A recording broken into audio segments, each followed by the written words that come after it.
Assalamualaikum and good day to Dr. Monjaro and fellow classmates. This is assignment 3 presentation, BIP3193, Materials Development for the Language Classroom. Report on the effectiveness of materials that were done in assignment 2. Before I start with my presentation, let me introduce you to the group. Firstly, I am AHMAD and SHAH. This is NURUL SHAZANA. This is TINI AMELIN, and lastly, this is BATRISYIA. We are from group 6. Firstly, let me give you an introduction. Fluency in English is essential for effective communication, and in this study, we focus on improving fluency, pronunciation, and confidence among Form 2 students at SMK Dato Syed Ahmad.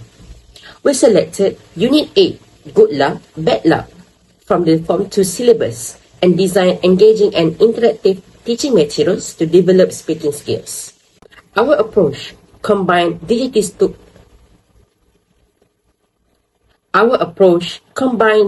tools with activities like charades, a sports press conference roleplay, and a debate. The objective was to provide students with real-world practice and opportunities to overcome communication fears while making learning enjoyable and meaningful. To ensure a well-prepared session, we consulted with Dr. Monjaro Islam on January 3, 2024. He emphasized clear instructions, feedback phases, and adapting lessons for the classroom. A permission was obtained from the principal, and students gave their consent to participate and provide feedback through a Google form. The online class was held on January 20, 2025 with 30 students. It began with a warm-up using a YouTube video to introduce sports vocabulary and pronunciation. And then we moved to charades, where students acted out sport-related terms to improve vocabulary and fluency.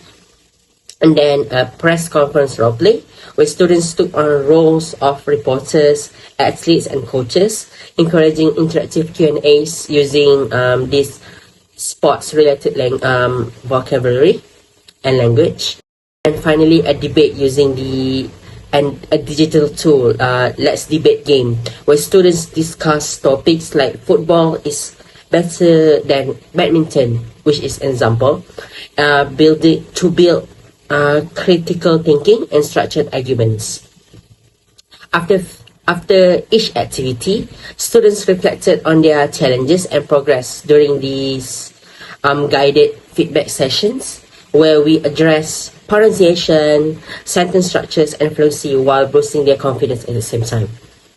This session concluded with an online feedback form through Google Form, and responses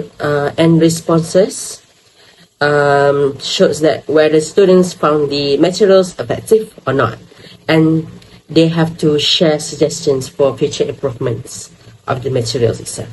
Now, what are the research objectives? This study was conducted to, firstly, assess the effectiveness of developed teaching and learning materials in enhancing ESL students' speaking skills and overall communication abilities. Secondly, is to evaluate the design and presentation of teaching materials, including online activities in fostering students' engagement and fluency. Thirdly, to gather feedback from ESL students to identify strengths, weaknesses, and areas for improvement in the speaking-focused teaching materials. And the fourth one is to equip students with the skills to design, adapt, and implement effective language learning materials that enhance communication skills for diverse ESL learners' needs. And lastly, is to refine teaching methodologies by incorporating feedback and aligning speaking-focused materials with curriculum standards and language proficiency levels. Hello everyone, now I'll be presenting the methodology of our research. This research explores the effectiveness of the materials developed for improving speaking skills among ESL students by aligning the activities with one of the themes in Form 2's English textbook. A quantitative research design is utilized to ensure the data gathered is objective, measurable, and capable of identifying trends and patterns. This approach approach is selected to collect numerical data that can be analyzed statistically to offer a clear and accurate understanding of the respondents' answers. The collected respondents consist of 33 Form 2 students of SMK Datuk Sheikh Ahmad, and they are categorized into their class batch, which are Ibn Sina, Ibn Khaldun, Al-Farabi, Al-Biruni, and Al-Khawarizmi. Data for this study is collected through surveys that are designed and distributed using Google Forms. The survey contains structured questionnaires with close-ended questions that were organized into sections to address key areas that include relevance and understanding, effectiveness in promoting specific language skills, usability of digital tools, and overall assessment. Another method being utilized is a Likert scale that varies from 1, which is strongly disagree, to 5, which is strongly agree. Next, I will share the findings of my research regarding the relevance and understanding of the materials used in our research. This part focuses on how well the materials align with course goals, their suitability for students, and areas for improvement. So let's break it down by each material. Let's begin with material 1. According to the feedback, 66.7% of respondents agreed that the materials align well with the course goals and lesson objectives. This is due to the materials being carefully formulated to meet specific learning outcomes and align with students' academic and skill needs. However, 3.3% were neutral, highlighting areas for improvement. Some respondents suggested that the material could provide more guidance or adapt better to varying levels of comprehension. In summary, while most respondents found the material relevant and effective, there is room for refinement to address these concerns. Next, let's look at material 2. A combined 96.7% of respondents agreed or strongly agreed that the materials align with course goals and objectives. Similarly, 93.3% felt the materials were suitable for Form 1 and 2 students in terms of proficiency level. When it comes to engagement, 96.6% agreed or strongly agreed that the activities encourage participation and that the instructions are clear and easy to follow. However, 63.3% agreed and 13.3% strongly agreed that certain aspects of the content were challenging to understand. 16.7% remained neutral, while 6.7% disagreed, suggesting that difficulty could be reduced or clarified. Overall, Material 2 was found to be effective with high engagement and alignment with course objectives, although some content complexity needs to be addressed. Finally, Material 3. Between 66.7% and 30% strongly agreed that the materials align with course goals and have clear instructions. For engaging activities, 70% agreed and 23.3% strongly agreed that the material encourages student participation. However, 10 to 13.3% of respondents noted difficulties with certain content, possibly due to complexity or unclear presentation. Neutral responses range from 3.3% to 13.3%, suggesting varied experiences or expectations. To summarize, Material 3 effectively support learning objectives and engagement, but could benefit from simplifying or clarifying some content. The next part of my research focuses on the effectiveness of the materials in promoting targeted language skills. These include interaction, fluency, confidence building, task variety, and opportunities for real-life communication. So let's explore how each material performed. Starting with Material 1. The materials were generally effective in promoting targeted language skills. The highest agreement was for providing real-life communication opportunities, with 70% agreeing and 23.3% strongly agreeing. Similarly, 70% agreed and 26.7% strongly agreed that the material promote fluency and task variety. Confidence building in spoken English was rated highly with 66.7% agreement and 23.3% strong agreement. However, interaction and speaking practice received slightly lower scores with 56.7% agreeing and 33.3% strongly agreeing. This agreement was minimal, ranging from 3.3% to 10%, indicating strong overall effectiveness but highlighting minor areas for improvement, particularly in fostering interaction and speaking practice. Moving on to material 2, 70% agreed and 26.7% strongly agreed that the materials encourage interaction and speaking practice. Confidence building in spoken English also scored highly with 70% agreement and 20% strong agreement. For opportunities in real-life communication, 66.7% agreed and 30% strongly agreed.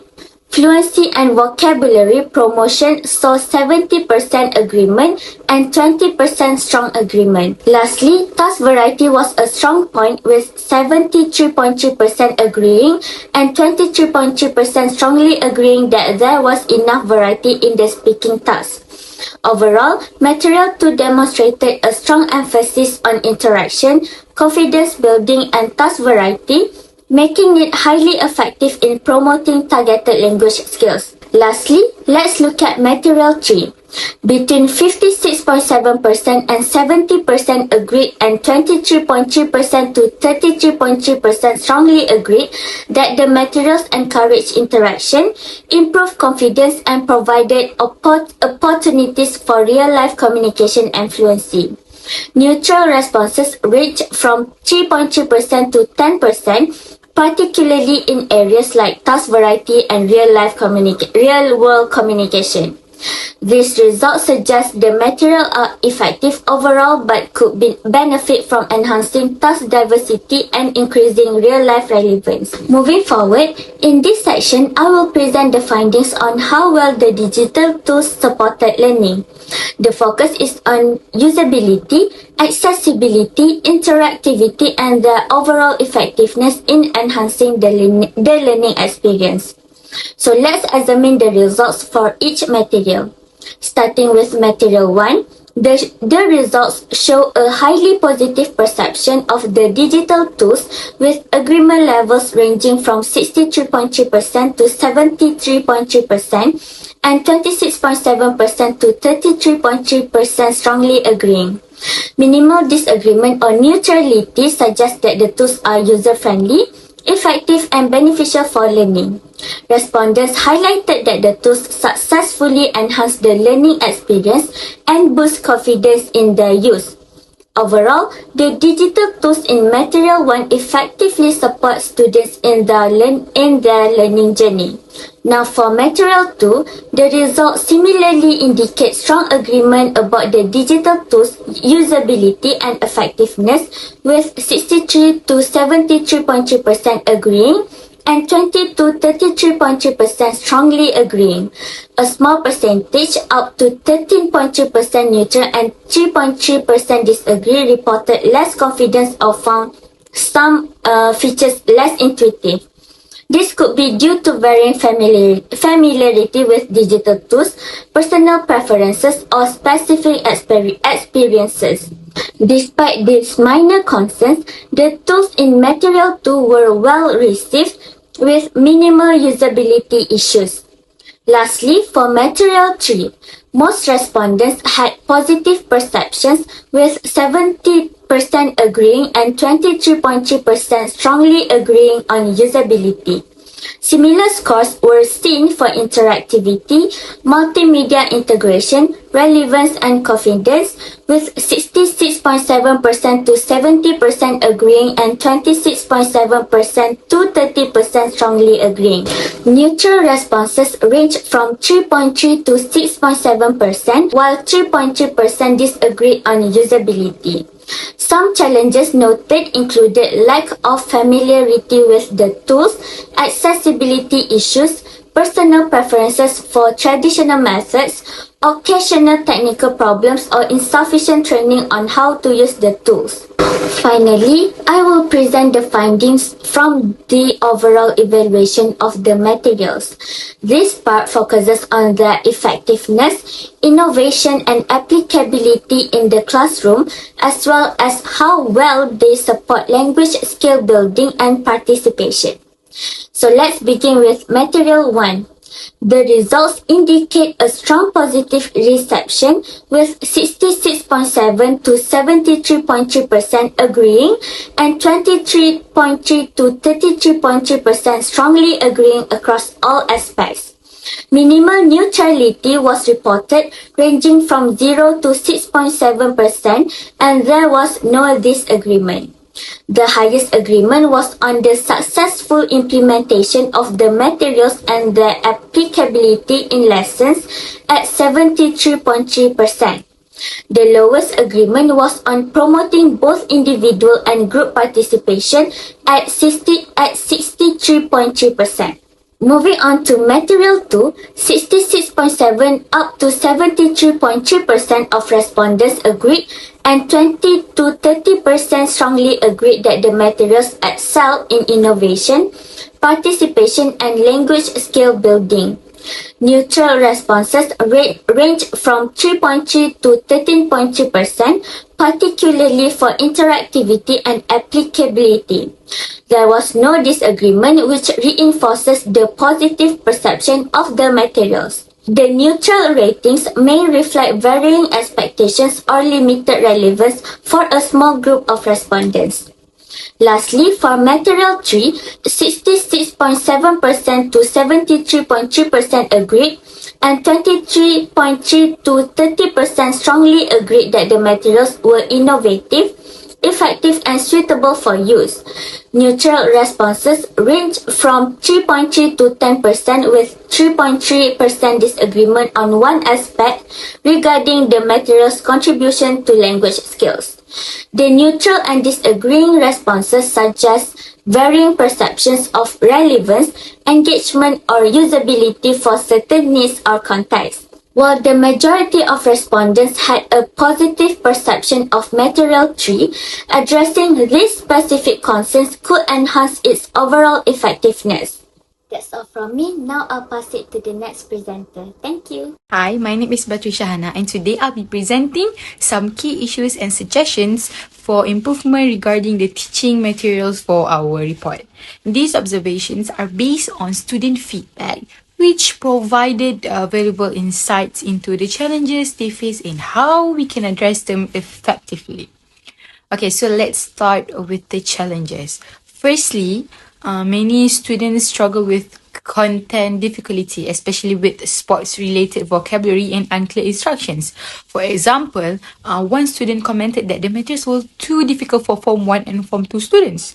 Activities like charades, YouTube videos, and debates overwhelmed them due to their language proficiency levels. Secondly, there's a lack of variety in the activities. While some materials include games or videos, students felt that overall activities were repetitive.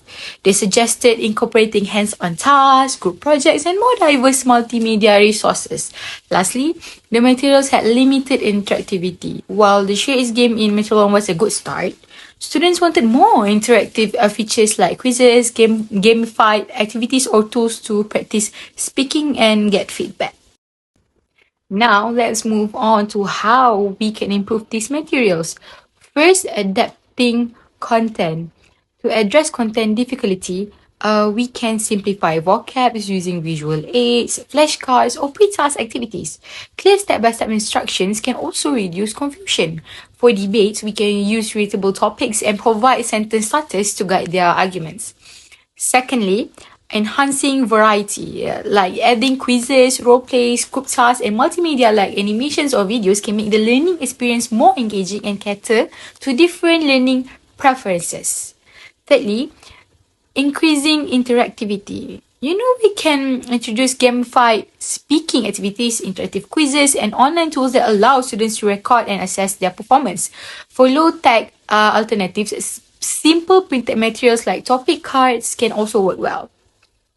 Next, improving cultural relevance. To make the materials more relatable, we should incorporate examples and discussions based on local customs, traditions, and daily life. Lastly, we need to select user-friendly digital tools and provide clear guides or tutorials.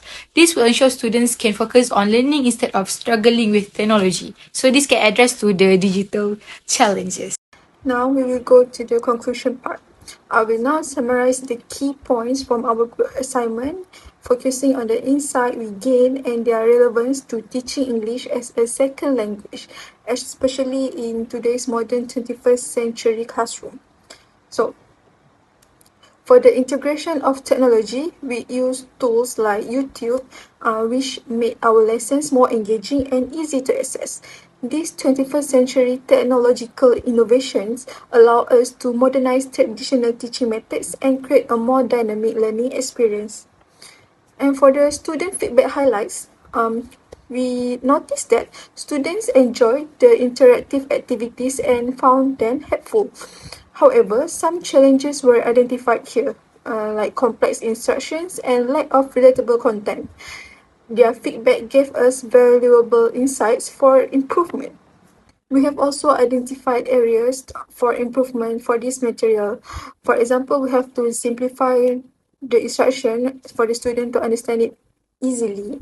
And then you can include culturally relevant examples to make lesson more relatable and also to provide tutorials for digital tools to help students navigate them more easily.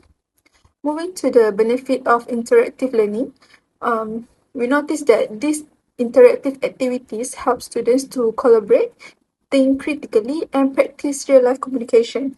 This approach shifted the focus from teacher-centered methods to student-centered learning, which fosters active engagement in the classroom. Role of feedback. We noticed that students' feedback are very crucial for us. So we use Google Form to collect valuable suggestions to refine our materials. Students also recommend us incorporating more variety like multimedia and group project to make the lesson more engaging in the classroom. For the impact of 21st century innovation, the technological advancement from the 21st century have revolutionized education. Tools like multimedia and digital platforms allow us to create more engaging and accessible material. This reflects how modern technology can support teaching and learning. That's all from our group. Thank you.